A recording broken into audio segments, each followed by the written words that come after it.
ಇಲ್ಲಿ ತುಂಬ ಸ್ನೇಹ ವಲಯದಲ್ಲಿ ಇಲ್ಲಿ ಒಂದು ಒಳ್ಳೆಯ ಒಂದು ಅಕ್ಷರ ಸಂಸ್ಕೃತಿಯ ಪರಿಸರವನ್ನು ಕಟ್ಟಿದಾಗ ಅವರ ಈ ಊರಿನಲ್ಲಿ ಎಲ್ಲಿ ಕುತ್ಕೊಂಡು ಭಾಷಣ ಮಾಡ್ತಾರೋ ಅಲ್ಲಿ 10-15 ಜನ ಸೇರೇ ಬಿಡ್ತಾರೆ ಅಂತ ಈ ಒಳ್ಳೆಯ ಕೇಳುಗ ಒಂದಿಷ್ಟು ಅವರ ಸ್ನೇಹ ವಲಯ ಇದೆಯಲ್ಲ, ಆ ಸ್ನೇಹ ವಲಯವನ್ನು ನಾನು ಏನಾದರೂ ಮಾಡಿ ಖುಷಿ ಪಡಿಸ್ಬೇಕು ಅಂತ ಹೇಳಿ ಅವರು ಮನಸ್ಸು ಮಾಡಿ ಒಂದು ಆ ಕೃತಿಯನ್ನು ನಾನು ಬರೆದಿದ್ದೇನೆ.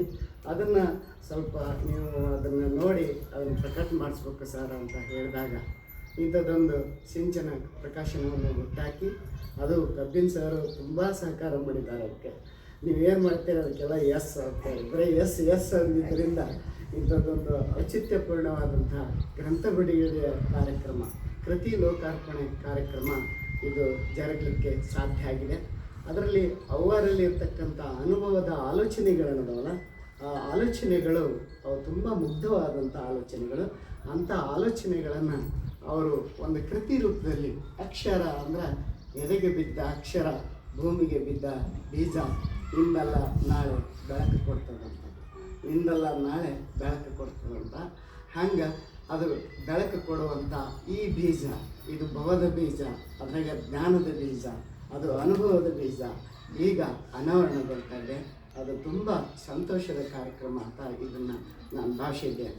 ಇಂಥದ್ದೊಂದು ಕಾರ್ಯಕ್ರಮ ಆಯೋಜನೆ ಮಾಡಲಿಕ್ಕೆ ನಮಗೆ ಅನುವು ಮಾಡಿಕೊಟ್ರಲ್ಲ, ಅದಕ್ಕೆ ನಾನು ಅವರಿಗೆ ತಮ್ಮೆಲ್ಲರ ಪರವಾಗಿ ತುಂಬ ಹಾರ್ದಿಕ ಅಭಿನಂದನೆಗಳನ್ನು ನಾನು ಸಲ್ಲಿಸ್ತೇನೆ. ಈಗ 2ನೇ ಘಟ್ಟದಲ್ಲಿ ಕೃತಿ ಲೋಕಾರ್ಪಣೆಯನ್ನು ಮಾಡೋದಿದೆ. ಕೃತಿ ಈಗಾಗಲೇ ನಿಮ್ಗೆ ಗೊತ್ತಿದ್ದಂತೆ ಪಡಗಾನೂರಿನ ಭಕ್ತಿ ಮಹಿಮೆ, ಒಂದು ಊರಿನ ಭಕ್ತಿ ಮಹಿಮೆ, ಆ ಭಕ್ತಿಯ ಮಹಿಮೆ ಅಲ್ಲಿಯ ಜನರ ಸಾಮರಸ್ಯದ ಒಲವು ಏನಿದೆ ಅನ್ನೋದನ್ನು ಅವರ ಅನುಭವದ ಅಮೃತವನ್ನು ಕಟ್ಟಿಕೊಟ್ಟಿದ್ದಾರೆ. ಅದನ್ನು ನಾವು ಲೋಕಾರ್ಪಣೆ ಅಂತ ಕರಿತೀವಿ, ಕೃತಿ ಬಿಡುಗಡೆ ಅಂತಲೂ ಕರಿತೇವೆ. ಈಗ ಲೋಕಾರ್ಪಣೆ ಮಾಡಿ ಲೋಕಕ್ಕೆ ಬರೆಯುವಾಗ ವ್ಯಕ್ತಿಗತವಾಗಿರುತ್ತದೆ ಚಿಂತನೆ, ಬರೋದಾದ ನಂತರ ಸಮಾಜದ ಚಿಂತನೆ ಆಗಿರ್ತದೆ. ಸಮಾಜದ ಓದುಗರು ಅದನ್ನು ಓದಿ ಆರಾಧಿಸ್ತಾರೆ, ಕೆಲವರು ಅದಕ್ಕೆ ಇನ್ನೊಂದಿಷ್ಟು ಸೇರಿಸ್ಬೇಕು ನೋಡ್ರಿ ಅಂತ ಹೇಳ್ತಾರೆ.